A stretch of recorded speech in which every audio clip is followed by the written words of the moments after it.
والذي أوحينا إليك من الكتاب هو الحق مصدقا لما بين يديه. Эми Аллах Субхану ва Таала мына аяттан Кур'ан-ы Каримди баяндап атат.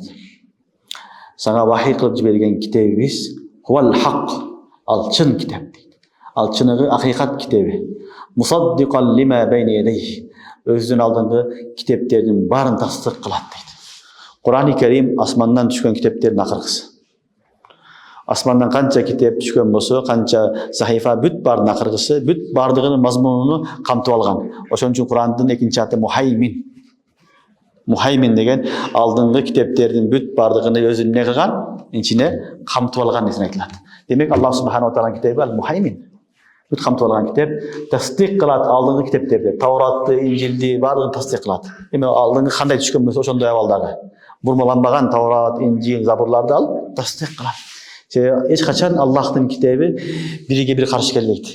Бир заттан келген китеп эч качан бири-бирине каршы келбейт. Каршы келген болсо ал жалган китеп болот. Демек Куранга каршы келди, ал жалган, ал бурмаланган китеп болуп чыгат. Куран себеп айтып атат: "Ал хуал хак", ал чынчыл китеп, ал акыйкат китеп. Мусаддикан лима байна ядейх. Өзүнүн алдыңкы китептердин баардыгыны тасдык кылуучу китеп. Иннаху би ибадихи ла хабирун басир.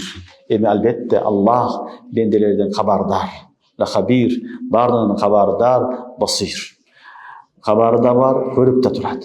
Баарын көрүп да турат, көзөмөлдөп да турат, баардыгынан хабары бар зат. Ошону айтат: "Иннаху ли инналлаха ла ибадихи ла хабирун басир." Албетте Аллах бенделерге хабардар. Баардыгынын хабарын билип турат, жана көрүп турат дейт. Демек Кур'ан-ы Карим ахыркы китеп, Аллахтын китеби, алдыңкы китептердин баарын тасдик кылат. Ошон үчүн биз ахыркы пайгамбардын үммөтүбүз. Китептердин баарын тасдик кылабыз. Ахыркы пайгамбардын үммөтүбүз, алдыңкы пайгамбарлардын баарын тасдик кылабыз. Яхуд насара сыяктуу эмеспиз. Яхудилер Иса алейхиссаламды кабыл кылбайт. Исаилер Муса алейхиссаламды кабыл кылбайт. Биз андай эмес. Биз куллун мин инди раббина дейбиз. Аманар расул бима унзила илейхи. Биз эмне кылабыз? Канча пайгамбар келген болсо, баардыгына иман келтиребиз, тасдик кылабыз. Канча китеп келген болсо, баарын тасдик кылабыз, ишенебиз. Аллахтын китебиде Аллах ушинтип окуп берген. Демек, инналлаха би ибадихи ла хабирун басир.